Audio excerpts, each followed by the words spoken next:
मेरी गोद में मेरा छोटा सा भांजा रोए जा रहा था। मैं खुद इस वक्त सिर्फ 16 साल की थी। मैं समझ नहीं पा रही थी कि उसे चुप कैसे करवाऊं। वो बस रोए जा रहा था, चुप होने का नाम ही नहीं ले रहा था। उसे गोद में बहलाए बहलाए मैं थक गई थी। मेरी माँ सदमे से अपने कमरे में पड़ी हुई थी। बार बार उन्हें बेहोशी के दौरे पड़ रहे थे। मैं खुद भी एक बहुत बड़े गम से गुजर रही थी, क्योंकि मेरी बड़ी बहन बच्चे की पैदाइश के होते ही दुनिया से चली गई थी। लेकिन जब वो बच्चा चुप न हुआ तो मैं खुद भी रोने लगी, फूट फूट कर रोने लगी। मेरी आवाज़ सुनकर पापा मेरे कमरे में आ गए। मुझे उस बच्चे के साथ रोते देखा तो कहने लगे, नंदिनी क्या हुआ है बेटा, रो क्यों रही हो? मैंने कहा, पापा ये बच्चा चुप ही नहीं हो रहा, मैं इसे कैसे चुप करवाऊं? मेरे पापा ने उस बच्चे को गोद में लिया और ठंडी सांस भरी। कहने लगे, इसने भी तो आते ही अपनी माँ को खोया है, क्या कर सकते हैं। बड़ी मुश्किल से मैंने अपनी माँ को और अपने भांजे को संभाला था। आखिर 8 दिन बाद जाकर धीरे धीरे मेरी माँ की तबीयत कुछ ठीक हुई थी। फिर भी वो अपनी बेटी को याद करके बहुत रोती थीं, लेकिन उन्होंने अपने नाती को संभालना शुरू कर दिया था। मेरी बहन के अंतिम संस्कार के बाद आकाश एक बार भी हमारे घर नहीं आया था। मेरी बहन और आकाश की मोहब्बत की शादी थी, एक दूसरे पर जान छिड़कते थे दोनों। लेकिन मेरी बहन की उम्र बहुत कम थी। पहले तो मम्मी पापा इस शादी के बिल्कुल खिलाफ थे। उनका कहना था, अभी मेरी बहन जिसका नाम सुनैना था उसकी उम्र कम है, हम अभी अपनी बेटी की शादी नहीं करना चाहते। लेकिन सुनैना दीदी भी जिद पर आ गई थी और उधर आकाश ने भी घर का पीछा नहीं छोड़ा था। यूं मजबूरन मम्मी पापा को दोनों की शादी करवाना पड़ी, क्योंकि उन्हें डर था कहीं सुनैना दीदी जज्बात में आकर कोई गलत कदम न उठा लें। लेकिन बच्चे की पैदाइश पर ही मेरी दीदी इस दुनिया से चली गई थी। उसकी उम्र इतनी ही लिखी हुई थी। 1 ही महीना गुजरा था, अब तो बच्चे को मेरे गोद की आदत सी लग गई थी। जब आकाश हमारे घर आया उस समय उसकी शेप बड़ी हुई थी, आंखें लाल थीं। बस थोड़ी ही देर उसने अपने बेटे को गोद में लिया था, उसे प्यार किया था। मेरी माँ कहने लगी कि नंदिनी अभी बहुत छोटी है, बड़ी मुश्किल से संभालती है समीर को, और मैं तो वैसे ही बीमार रहती हूँ। जब से सुनैना की मौत हुई है मुझे तो ऐसा लगता है मेरे अंदर से आधी जान किसी ने निकाल ली हो। आकाश कहने लगा, आंटी भगवान की मर्जी है, क्या कर सकते हैं। आप तो फिर भी एक दूसरे से कहकर अपना दिल हल्का कर सकती हैं, एक दूसरे को हौसला दे सकते हैं। मेरे बारे में भी तो सोचें। खाली घर में मुझे सुनैना की आवाज़ें सुनाई देती हैं। मैं किस दिल से वहाँ अकेला रहता हूँ ये मैं ही जानता हूँ। आकाश का गम अपनी जगह बहुत बड़ा था। मेरी माँ ने एक ठंडी गहरी सांस ली थी। कहने लगी, अभी तो छुट्टियाँ हैं, लेकिन छुट्टियों के बाद नंदिनी की 12वीं क्लास शुरू हो जाएगी। बेटा मैं छोटे बच्चे को संभालने की हालत में नहीं हूँ, जाने वाली तो जा चुकी है। तुम्हें अब जिंदगी में आगे बढ़ना चाहिए, दूसरी शादी कर लो। ये सुनना था कि आकाश के माथे पर बल पड़े थे। कहने लगा, आंटी आप ये कैसी बातें कर रही हैं। सुनैना की जगह मैं किसी को नहीं दे सकता, कभी भी नहीं दे सकता। आप जानती हैं मैंने उससे कितनी मोहब्बत की है, उसके नाम पर जिंदगी गुजार सकता हूँ। बस मेरा बच्चा थोड़ा सा बड़ा हो जाए तो मैं उसको अपने साथ ले जाऊँगा। मेरी माँ कहने लगी, मैं जानती हूँ तुम सुनैना जैसी मोहब्बत किसी से नहीं कर सकते, लेकिन तुम्हारे बच्चे को तो माँ की ज़रूरत है ना आकाश। आकाश कहने लगा, क्यों, क्या मौसी नहीं पाल सकती? नंदिनी तो अभी छोटी है, सिर्फ 16 साल की है। आपको कौन सा अभी उसकी शादी कर देनी है? जब तक वो 20-22 साल की होगी मेरा बेटा 5-6 साल का हो जाएगा और फिर मैं उसे ले जाऊंगा। लेकिन मेरी माँ कहने लगी, आकाश बेटा तुम्हें भी जिंदगी में आगे बढ़ना चाहिए। अगर तुम्हारा बेटा समीर नंदिनी का आदी हो गया तो किसी दूसरी औरत को सह नहीं पाएगा। जाहिर है आज नहीं तो कल तुम्हें दूसरी शादी तो करना ही होगी, ये जिंदगी अकेले नहीं कटेगी।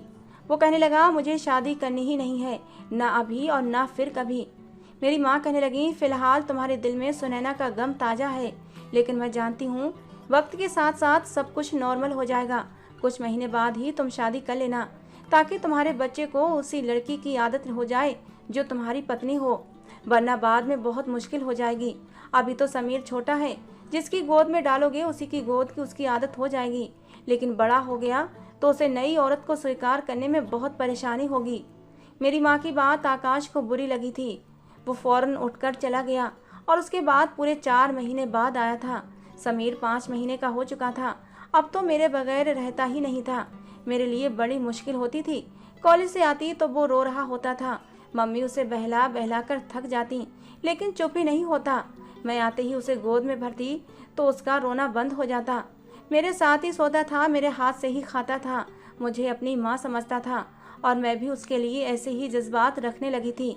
मुझे लगता कि जैसे वो मेरा ही बच्चा है।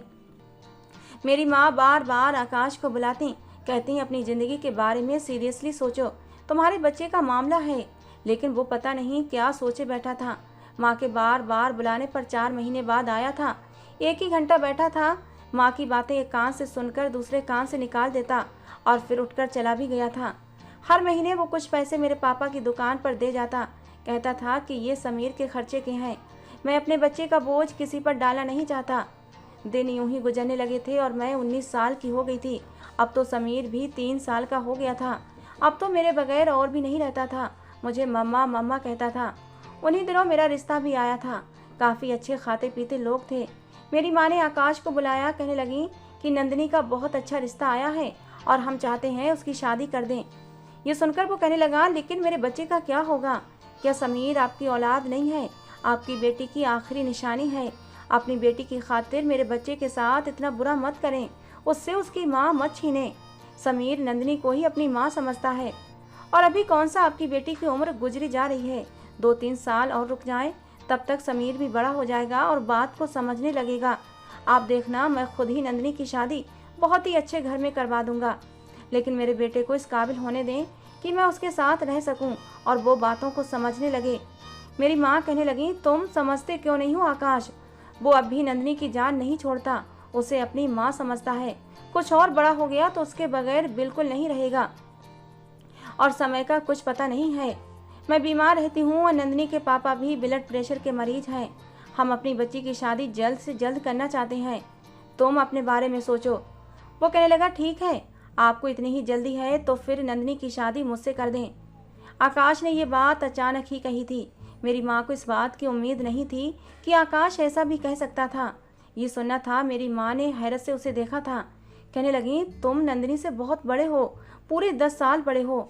आकाश ने कहा, तो फिर क्या हुआ? समीर नंदिनी को अपनी माँ समझता है, अब उसके बगैर नहीं रह सकता और मैं किसी दूसरी औरत को ले आऊँगा तो पता नहीं वो मेरे बच्चे के साथ कैसा व्यवहार करेगी। हो सकता है उसके साथ माँ वाला व्यवहार न करे, मेरे सामने प्यार करे और मेरे पीछे से मेरे बच्चे को मारती रहे। नंदिनी उसकी मौसी है, उसके साथ अच्छा व्यवहार रखेगी, बिल्कुल माँ जैसा प्यार देगी जैसा कि अभी दे रही है। मुझे शादी की कोई इच्छा नहीं है, लेकिन मुझे अपने बच्चे के लिए माँ चाहिए जो नंदिनी से बढ़कर और कोई हो ही नहीं सकती। मेरी माँ कहने लगी, मैं तुम्हारे ससुर से बात करके देखूंगी। देखो नंदिनी मेरी एक ही बेटी है, अगर तुम उसे अपनाना चाहते हो तो पूरे दिल से अपनाना, सिर्फ समीर की माँ की हैसियत से नहीं, अपनी पत्नी की हैसियत से भी अपनाओ, ताकि मुझे शादी के बाद अपनी बेटी की तरफ से चिंता ना रहे। ये बात सुनकर आकाश के माथे पर बल पड़े थे। कहने लगा, आपको शिकायत का मौका नहीं मिलेगा। आकाश अच्छे खाते पीते घराने से संबंध रखता था, देखने का भी खूबसूरत नौजवान था। उम्र 29 साल थी। कोई भी लड़की उसको देखकर अपना दिल उस पर हार सकती थी, लेकिन मेरे दिल में आकाश के लिए ऐसे कोई जज्बात नहीं थे। होते भी कैसे, मैं तो उसे हमेशा अपने जीजू की नज़र से ही देखा था। उसके घर में किसी भी चीज़ की कोई कमी नहीं थी। जब ये बात मेरे पापा को पता चली तो कुछ सोच विचार करने के बाद उन्होंने भी हाँ कर दी थी, क्योंकि वो उम्र में मुझसे 10 साल बड़ा तो था, लेकिन इसके अलावा आकाश में कोई कमी नहीं थी। और सबसे बड़ी समस्या तो समीर की थी। वो अभी बहुत छोटा था और उसे एक माँ की ज़रूरत थी। पराई औरत का क्या भरोसा, उसे सगी माँ की मोहब्बत देती या ना देती। और यही सोचकर मेरे पापा ने शादी के लिए हाँ कर दी। और ऊपर से आकाश के घर में किसी चीज़ की कमी भी नहीं थी। उधर समीर भी मेरा बहुत आदी हो चुका था। मेरी माँ ने जब मेरी रजामंदी पूछी तो मैंने कोई भी ऐतराज़ नहीं उठाया था। आकाश में ऐसी कोई कमी भी नहीं थी जिस बात पर मैं ऐतराज़ उठाती, बल्कि मेरे लिए खुशी की बात थी कि अब मैं समीर की देखभाल आराम से कर सकूंगी, क्योंकि समीर से मुझे बड़ा ही लगाव हो गया था। खैर, बड़ी ही सादगी के साथ मेरी और आकाश की शादी कर दी गई। मैं जब विदा होकर आकाश के घर आई तो मेरा दिल जोर से धड़क रहा था, क्योंकि मैंने आकाश के बारे में कभी भी ऐसा नहीं सोचा था। बस यही था कि वो मेरा जीजा है। फिलहाल तो मेरा दिल बिल्कुल खाली था, उसमें कोई भी जज्बा नहीं था। मुझे लगा शायद वो मेरे साथ वैसा ही व्यवहार करेगा जैसा कि एक पति अपनी पत्नी के साथ करता है, लेकिन ऐसा नहीं था। घर में आते ही उसने मुझे एक अलग कमरा दिखाया था। कहने लगा, यहाँ तुम्हें कोई तकलीफ नहीं होगी, तुम समीर के साथ यहाँ बड़े सुकून से ज़िंदगी गुजार सकती हो। मैंने हैरत से आकाश को देखा था। मेरे पास आकर कहने लगा, मेरे दिल में कल भी सुनैना थी और आज भी सुनैना है और हमेशा सुनैना ही रहेगी। तुम बस हो मेरे घर में सिर्फ और सिर्फ मेरे बेटे समीर की माँ बनकर आई हो, मेरी पत्नी नहीं, और ना ही कभी मेरी पत्नी बनने की कोशिश करना। ये कहकर वो कमरे से जा चुका था और मैं चुपचाप पथराई हुई आंखों से उसे देखे जा रही थी। मेरा कमरा खाली हो चुका था। समीर मेरी उंगली पकड़े मम्मा मम्मा कह रहा था। मैंने अपनी आंखों से बहते आंसू साफ किए और समीर को बेड पर लिटाकर सुलाने लगी। अपने कपड़े बदलते हुए मुझे बहुत रोना आ रहा था। भले ही ये शादी जैसे भी हालात में की गई थी, लेकिन मेरे लिए ये एक नया एहसास था। मैं आकाश को दिल से स्वीकार कर चुकी थी और मैं उसके साथ पति पत्नी का रिश्ता रखना चाहती थी, लेकिन उसने मेरे मुंह पर ही मेरी इंसल्ट करके मेरे साथ बहुत बुरा किया था। मेरा दिल दुखाया था उसने। मैंने सोचा इससे तो अच्छा था काश मेरी माँ मेरी शादी किसी और से कर देती। कम से कम वो मेरे साथ ऐसा व्यवहार तो ना करता। ये आदमी तो पत्थर दिल था। कितने आराम से मुझे ये सब कुछ कहकर चला भी गया था। एक बार भी नहीं सोचा कि मेरे दिल पर क्या बीतेगी। मुझे अपनी बहन से नफरत नहीं थी, लेकिन मैं अपनी ज़िंदगी अच्छे से गुजारना चाहती थी। हर लड़की यही चाहती है कि उसका जीवन साथी सिर्फ और सिर्फ उससे मोहब्बत करे। पहले जब आकाश सुनैना से मोहब्बत करता था तो मुझे इस बात की खुशी होती थी कि मेरी बहन कितनी खुशकिस्मत है जो उसे इतना प्यार करने वाला पति मिला है। लेकिन अब यही बात मुझे चुभने लगी थी। वो मेरे सामने ही सुनैना के प्यार की आहें भर रहा था। सुनैना जा चुकी थी, लेकिन अब मैं उसकी ज़िंदगी में आ गई थी। उसका फ़र्ज बनता था कि वो मुझे मेरे हिस्से की खुशियाँ देता, मुझे मेरे हिस्से का प्यार देता, लेकिन उसने ऐसा नहीं किया था। सुबह मैं उठी तो बिल्कुल चुपचाप थी और मैंने नाश्ता टेबल पर रख दिया था। आकाश ने चुपचाप नाश्ता किया। उसने एक नज़र उठाकर भी मेरी तरफ नहीं देखा था। मैं उस सितमगर पत्थर दिल आदमी को देखकर अपने दिल ही दिल में आंसू बहाती रही। खूबसूरती में मैं सुनैना से कहीं बढ़कर थी। खूबसूरत तो सुनैना भी थी, लेकिन मैं उससे कहीं ज़्यादा खूबसूरत थी। लेकिन आकाश ने मेरी तरफ नज़र उठाकर भी नहीं देखा था। उसके दिल में सिर्फ और सिर्फ सुनैना बसी हुई थी। वो चला गया और दिन अब ऐसे ही गुजरने लगे थे। पूरा दिन या तो मैं काम पर लगी रहती या फिर समीर में लगी रहती, लेकिन रात को ना चाहते हुए भी मेरी आंखों में आंसू बहने लगते थे। वो तो मुझे देखना भी पसंद नहीं करता था। मेरे पास आना तो बहुत दूर की बात थी। हाँ, मेरी ज़रूरत का हर सामान वो लाकर रख देता था। मुझे खाने पीने पहनने ओढ़ने की कोई कमी नहीं थी। लेकिन औरत के लिए यही सब कुछ काफ़ी नहीं होता। उसे पति की मोहब्बत भी चाहिए होती है, जो मुझे मिल नहीं रही थी। एक नेचुरल सी इच्छा होती है जो हर लड़की के अंदर होती है। मैं अपने पति की बाहों में सिमट जाना चाहती थी, जी भरकर उसे प्यार करना चाहती थी। मेरा मन करता वो मुझे प्यार करे, मेरी तारीफ करे। एक बार यूं ही मेरा तैयार होने को जी चाहा। मैंने एक खूबसूरत सी साड़ी पहनी थी, मेकअप भी किया था, अपने बाल खुले छोड़ दिए। इत्तेफाक ऐसा था कि उसी वक्त आकाश भी घर आ गया। मुझे देखकर उसके माथे पर बल पड़े थे। गुस्से से मुझे देखने लगा और बोला, ये क्या पहन रखा है तुमने? इस तरह तैयार होकर मेरा दिल लुभाना चाहती हो? क्या समझती हो? क्या मैं कमज़ोर कैरेक्टर का मालिक हूँ? तुम मेरे सामने सज संवर कर आओगी तो मैं अपने होश खो बैठूंगा, तुम्हारे करीब हो जाऊंगा। तुम्हें शर्म नहीं आती ऐसे हथकंडे इस्तेमाल करते हुए? उसकी बातें सुनकर मुझे अपना आप उसके सामने बहुत छोटा लगने लगा था। मुझे अपनी बहुत ही इंसल्ट महसूस हुई थी। मेरी आंखों में आंसू आ गए थे। मैं तो बस यूं ही तैयार हुई थी। मुझे नहीं पता था वो ऑफिस से जल्दी घर आ जाएगा और इस तरह मुझे जलील कर देगा।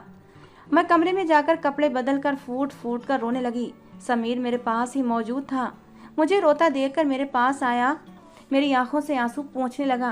कहने लगा, मामा क्या हुआ है आपको? क्यों रो रही हैं आप? पापा ने आपको डांटा है?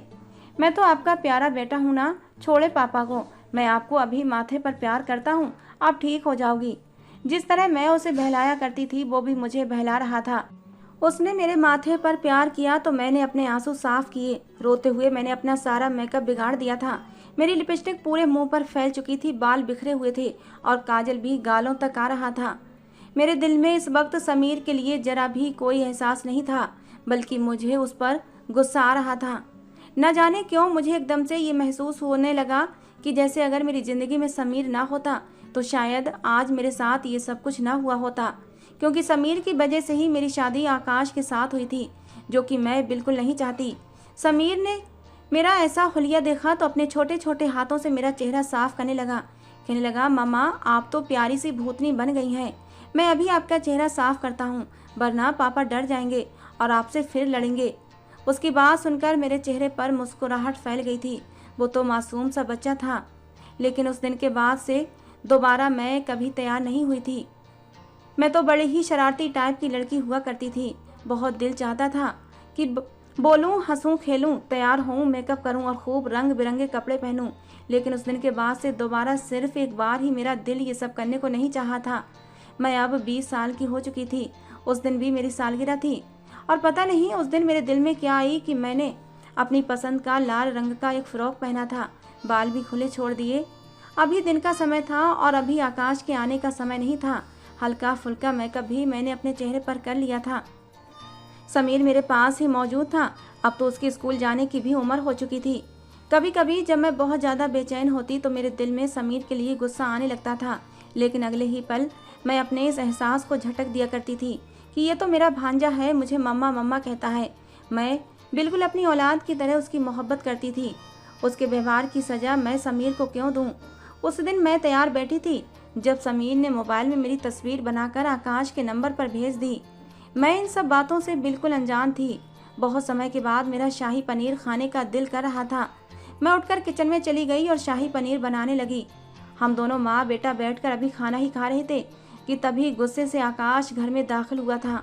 मुझे इतना तैयार देखकर अगले ही पल अपना मोबाइल मेरे सामने पटक दिया। कहने लगा, ये सब कुछ क्या है? तुम्हें शर्म नहीं आती? मैं वहाँ मीटिंग में बिजी हूँ और तुम मुझे बार बार अपनी तस्वीर भेज रही हो। मैंने कितनी बार तुम्हें समझाया है कि मेरे सामने इस तरह की हरकतें मत किया करो। तुम्हारी मेरी नज़र में कोई भी अहमियत नहीं है। तुम सिर्फ और सिर्फ मेरे बच्चे की माँ हो। मैं तो बस हक्का बक्का उसका चेहरा देखती रही, क्योंकि मुझे तो कुछ पता ही नहीं था। अगले ही पल उसने मेरा मुंह दबाकर मुझे जोर से झटक दिया था। मेरे हाथों में सुर्ख रंग की कांच की चूड़ियाँ थीं, जो मैंने बड़े ही दिल से अपने ड्रेस के साथ मैचिंग करके पहनी थीं। अगले ही पल उसने मेरा हाथ टेबल पर मारा था। पूरी जोर से टेबल पर हाथ लगने से चूड़ियाँ टूट कर इधर उधर बिखर गई थीं। समीर तो डर कर पीछे छुप गया था। कांच मेरी कलाइयों में चुभ चुका था और मैं बस सिसकारी भर कर रह गई थी। मुझे तो पता ही नहीं चला कि कौन सी तस्वीर आकाश के नंबर पर भेजी गई थी। वो तो समीर था, जो अपनी नादानी में मेरी तस्वीर उसने अपने पापा के नंबर पर सेंड कर दी थी और आकाश के गुस्से का निशाना मैं बनी थी। शायद तैयार होना, अपनी मन मर्जी के कपड़े पहनना, अपनी पसंद का खाना खाना, सब कुछ मुझ पर हराम हो चुका था। मैं अपने कमरे में बंद होकर कितनी ही देर तक अपने जज्बात और अपने अरमानों का गला घोंट कर रोती रही। मेरी आंखों से आंसू बह रहे थे। उस रात एक पल के लिए भी मेरी आंखें बंद नहीं हुई थीं। समीर दरवाज़ा बजाता रहा, लेकिन मैंने दरवाज़ा नहीं खोला। वो अपने बाप के पास ही सो गया था। अगली सुबह जब मैं कमरे से बाहर निकली तो मेरा व्यवहार बिल्कुल बदल चुका था। आकाश मुझे पलट कर देख रहा था। उसे लगा शायद मैं कुछ बोलूँगी, कुछ शिकायत करूँगी या समीर के साथ गलत व्यवहार करूँगी, ताकि उसे मुझे डांटने का फिर से मौका मिल जाए। लेकिन मैं एकदम से चुप थी। दिमाग में सिर्फ यही बात थी कि मैं सिर्फ और सिर्फ समीर की माँ हूँ और मेरा यहाँ कोई दूसरा काम नहीं था। मेरा काम यहाँ सिर्फ समीर का ख्याल रखना और अपने पति की ज़रूरतों को पूरा करना था। मैंने अपना मन तो कब का मार लिया था। सारी मोहब्बत, सारे जज्बात, सारे सपने जो मेरी उम्र की लड़कियां देखती हैं, मैंने देखना छोड़ दिए थे। बड़े प्यार से मैंने समीर को नाश्ता करवाया था। उसके बाद उसे स्कूल छोड़ा, घर के सारे कामकाज किए थे। मेरे जितने भी नए सूट थे, कीमती महंगे जोड़े जो मुझे मेरी माँ ने लेकर दिए थे, मैंने उस सबको आग लगा दी थी। मैंने खुद पर अब ध्यान देना छोड़ दिया था। कितने कितने दिन तक मैं कंघी भी ना करती थी। खैर, मैं समीर के साथ साथ आकाश की हर जिम्मेदारी निभाती थी। मैंने अब आकाश को बोलना ही छोड़ दिया था। कभी ज़रूरत होती तो बोल देती, वरना अपने कामों में ही लगी रहती। मुझे यूँ चुपचाप कामों में लगा देखकर अब शायद आकाश को भी एहसास होने लगा था। कभी कभी वो मुझसे बात करने की कोशिश करता, लेकिन मैं बस हूँ हाँ में जवाब दे देती। फिर उसकी हिम्मत ही नहीं होती थी मुझसे बात करने की। लेकिन अब मुझे इन सब बातों से जरा भी फ़र्क नहीं पड़ता था। मेरे जज्बात तो कब के ख़त्म हो चुके थे। समीर स्कूल जाने लगा था, पढ़ाई में भी बहुत अच्छा था। अब तो जो टाइम बचता मैं उसे पढ़ाने में बिजी हो जाया करती थी। ना ही मुझे अपनी खूबसूरती को बनाए रखने का शौक़ था और ना ही सजने संवरने का। चूड़ियाँ क्या होती हैं ये तो मैं भूल ही चुकी थी। कोई भी फंक्शन हो, कोई भी त्यौहार हो, मैंने कभी सज संवर कर नहीं जाना था। इस बार जब दिवाली आई तो शायद आकाश नोट कर चुका था। वो जब समीर को मॉल लेकर गया तो मुझे भी चलने के लिए कहने लगा, लेकिन मैंने काम का बहाना बनाकर मना कर दिया। जब वो समीर के साथ वापस आया तो बड़ा ही खुश था। मेरे पास आया और एक खाकी कागज मेरी तरफ बढ़ा दिया। कहने लगा, ये मैं तुम्हारे लिए लाया हूँ। ये कहते हुए वो कुछ हिचकिचा रहा था, चेहरे पर शर्मिंदगी भी थी। मैं तो हैरान थी, इतने सालों में वो मेरे लिए आखिर क्या चीज़ लेकर आया था। मैंने बेयकीनी से उसकी तरफ देखा था और फिर बगैर किसी भाव के मैंने उसे खोल कर देखा तो उसमें कांच की लाल रंग की चूड़ियाँ थीं जो कभी मेरी फेवरेट हुआ करती थीं। मैंने एक सरसरी सी नज़र चूड़ियों पर डाली और कहने लगी, ये आप किस लिए लाए हैं आकाश? मुझे हैरत से देखने लगा। बोला, मतलब मैं अपने बेटे की माँ के लिए लाया हूँ, तुम्हारे लिए लाया हूँ। तुम्हें लाल रंग की चूड़ियाँ पसंद है ना, तो पहन लो। मैं तो जितना हैरान होती उतना ही कम था। नज़र उठाकर जो उसकी आंखों में देखा तो एक पल को मुझे उसकी आंखों में अजीब सी कशिश महसूस हुई थी। कुछ ऐसा जरूर था जिसने मुझे नज़रें चुराने पर मजबूर कर दिया था। शायद उसे इतने सालों में एहसास हो चुका था कि मैं उसकी पत्नी हूँ। उसकी पहली पत्नी तो मर चुकी थी, लेकिन उसकी ज़िंदगी में एक दूसरी औरत भी थी। यही वजह थी उसके घर में हम एक जायज रिश्ते में होने के बावजूद भी एक दूसरे से दूर थे, क्योंकि वो सुनैना को अभी तक भूला नहीं था। लेकिन शायद अब उसके दिल में मेरे लिए मोहब्बत जगने लगी थी। मैंने वो चूड़ियाँ लेकर वहीं सेल्फ पर रख दी और कहा कि अभी मैं काम कर रही हूँ, आपका बहुत बहुत धन्यवाद। इतना कहने के बाद मैं वहाँ से जा चुकी थी, लेकिन मुझे अब इन चीज़ों से कोई फ़र्क नहीं पड़ता था। दिवाली आई तो सभी तैयार थे। मैं घर के कामों में ही लगी रही। मेरे माँ बाप भी वहीं आ चुके थे। बाकी खानदान से भी लोग हमारे यहाँ पर मिठाई देने आए हुए थे। सब लोग मुझसे कह रहे थे कि तुम्हारे उम्र की लड़कियाँ तो 2-2 बच्चों की माँ बन गई हैं और आज भी पूरी तरह तैयार रहती हैं, हाथों में चूड़ियाँ पहनती हैं, खूब मेकअप करती हैं, अपने आप को खूब सजा बनाकर रखती हैं। लेकिन तुम तो कैसी उजड़ी हुई हालत में रहती हो। आकाश ने मुझ पर ध्यान दिया तो मेरे पास चला आया। कहने लगा, तुम ये सब कुछ अकेले क्यों कर रही हो? देखो सभी तैयार हैं। एक तुम हो कि घर के कामों में घन चक्कर बनी हुई हो। चलो जाओ, शाबाश, ये काम छोड़ो और तैयार हो जाओ। आज आकाश मुझे मुस्कुराकर देख रहा था। कहने लगा, तैयार हो जाओ, और मुझे जितनी हैरत होती उतनी कम थी। वो मेरे करीब आने की कोशिश करने लगा था। मैंने कहा, आपको याद आ गया इतने सालों में? मैं तो न जाने कब से इसी हाल में रहती चली आ रही हूँ। साल में न जाने कितने त्यौहार आते हैं, लेकिन मैंने कभी नए कपड़े नहीं पहने। इससे पहले तो आपने कभी ध्यान नहीं दिया। आज आपको क्यों एहसास हो रहा है? मेरे सवाल पर वो लाजवाब हो चुका था। मेरी माँ ने भी मेरा हाथ पकड़कर कहा, मेहंदी क्यों नहीं लगाई तुमने, और ना ही नए कपड़े पहने हैं और ना ज्वेलरी पहनी है। तुम्हारे पास तो सोने की ज्वेलरी भी पड़ी हुई है, सुनैना के हिस्से की भी तुम्हारे पास है। तुम्हारे पास किसी चीज़ की कोई कमी नहीं है, फिर इस तरह उजड़े होलिये में क्यों घूम रही हो? लेकिन मैं बस एक फीकी सी मुस्कुराहट अपने चेहरे पर सजा पाई थी।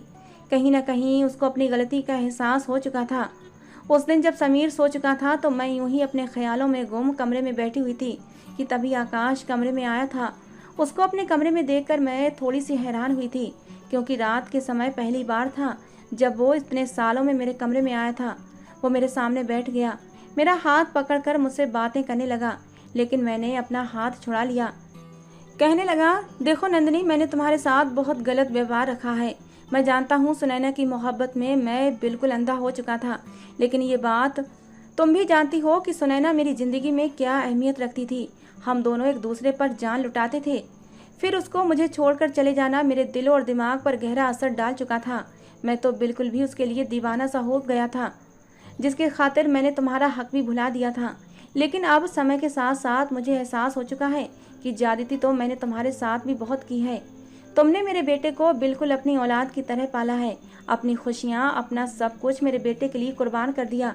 छोटी सी उम्र में ही तुमने उसे माँ का प्यार दिया है, और फिर जब यहाँ आई तो जाहिर सी बात है मैं तुम्हारा पति था।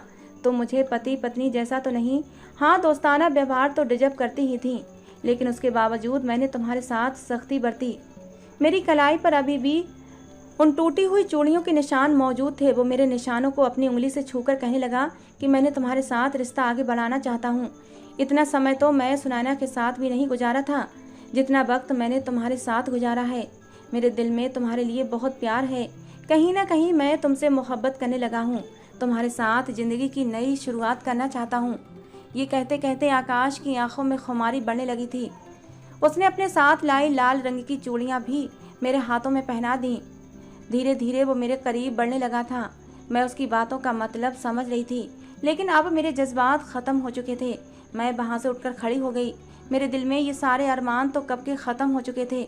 मैंने पलट कर उसे देखा और बोली कि मैं सिर्फ और सिर्फ आपके बच्चे की माँ हूँ। इससे ज़्यादा मेरा और आपका कोई रिश्ता नहीं है। मेरे अंदर भी जज्बात थे। कभी मैं भी यही दुआएं करती थी कि आप मेरे साथ एक अच्छे पति बनकर रहें, मुझे मेरे हिस्से का हक, मेरे हिस्से का प्यार दें।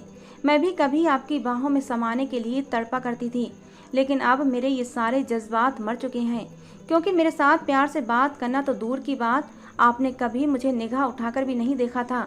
मेरा कितना दिल मचलता था आपके लिए। आप मेरे लिए तोहफे लेकर आए। मैं जब तैयार हूँ तो आप मेरी तारीफ करें, मुझे बाहर घुमाने ले जाएं, मेरा ख्याल रखें। मुझे बुखार हो तो आप मोहब्बत से मेरे लिए 2 शब्द बोल दें।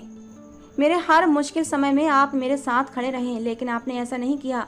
उल्टा हर वक्त मुझे जलील किया। मुझे ये बताया कि मैं दूसरी हूँ, सिर्फ और सिर्फ तुम्हारे बच्चे की माँ हूँ। और अब जब मेरे सारे जज्बात राख बन चुके हैं तो आप फिर से मुझे सुहाने सपने दिखा रहे हैं। मुझे समझाना चाहते हैं कि मैं अब तुम्हारे साथ नई शादीशुदा ज़िंदगी की शुरुआत करूं।